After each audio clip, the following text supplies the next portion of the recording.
ہر حاجی کی یہ خواہش ہوتی ہوگی اور ہونی چاہیے کہ اس کا حج مقبول ہو۔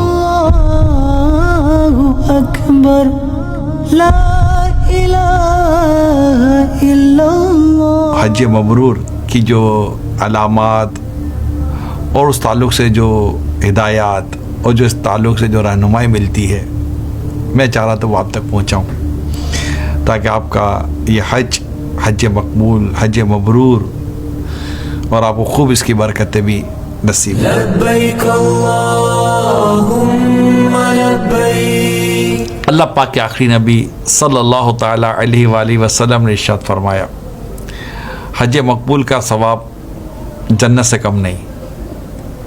عرض کی گئی مقبول سے کیا مراد ہے؟ فرمایا ایسا حج جس میں کھانا کھلایا جائے اور اچھی گفتگو کی جائے۔ سبحان اللہ۔ اللہ کے پیارے حبیب صلی اللہ علیہ وآلہ وسلم نے ارشاد فرمایا، حج مقبول کی جزا جنت ہی ہے۔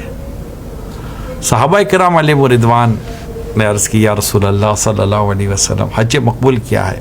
ارشاد فرمایا ایسا حج جس نے بھوکے کو کھانا کھلایا ہو اور سلام کو عام کرنا۔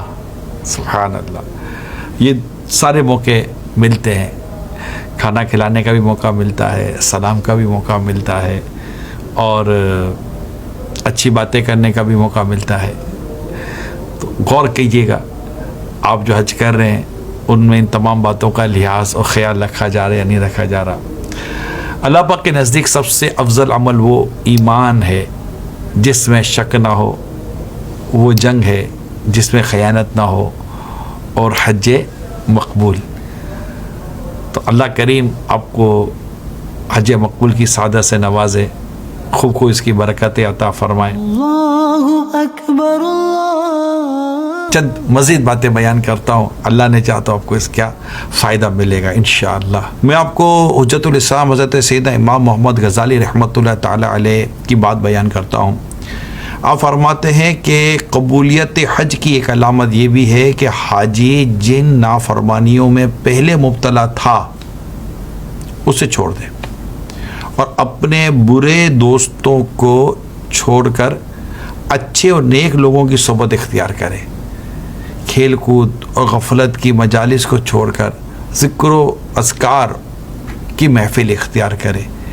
اعلیٰ حضرت امام اہل سنت رحمۃ اللہ تعالیٰ نے بڑی پیاری بات ارشاد فرمائی۔ میرے تمام حج پر جانے والے عاشقان رسول، امام اہل سنت عاشق ماہ رسالت اعلیٰ حضرت رحمۃ اللہ تعالیٰ علیہ کی یہ بات اپنی گرے سے باندھ لیں۔ آپ فرماتے ہیں کہ حج مقبول کی علامت ہی یہ ہے کہ پہلے سے اچھا ہو کر واپس ہو، یعنی پہلے سے اچھا ہو کر پلٹے۔ اب ہم نے اپنی بری عادتوں کا جائزہ لینا ہے اور بری عادتوں کی باقاعدہ لسٹ بنانی ہے۔ اللہ نہ کرے کسی میں نماز قضا کرنے کی عادت ہے، کسی میں جھوٹ بولنے کی عادت ہے، کسی میں جھگڑا کرنے کی عادت ہے، کسی میں غیبت کرنے کی عادت ہے، کسی میں داڑھی منڈانے کی یا ایک مٹھی سے گھٹانے کی عادت ہے۔ اب حج پر گئے آپ، حج کی سعادت مل رہی ہے، عمرے بھی کر رہے ہیں، انشاءاللہ عرفات کا میدان بھی نصیب ہوگا، مزدلفہ کی بہاریں بھی ملیں گی، مینا کی برکتیں بھی ملیں گی، اور بھی بہت کچھ برکتیں اللہ پاک نے چاہتا نصیب ہوں گی۔ پہلے سے اچھا ہو کر پلٹے، یعنی ہم جو حج کو گئے تو ہمارے اندر جو بری عادتیں تھیں، گناہوں کی عادتیں تھیں، ان کو چھوڑ کر واپس آنا ہے۔ حضرت علامہ عبد المصطفیٰ اعظمی رحمۃ اللہ تعالیٰ نے فرماتے ہیں حج مقبول وہ حج ہے جس کے دوران حاجی کوئی گناہ کا کام نہ کرے، نہ ہی ریاکاری اور نہ ہی شہرت کا کوئی شک و شبہ ہو، بلکہ محض اللہ پاک کی رضا کے لیے وہ حج کرے۔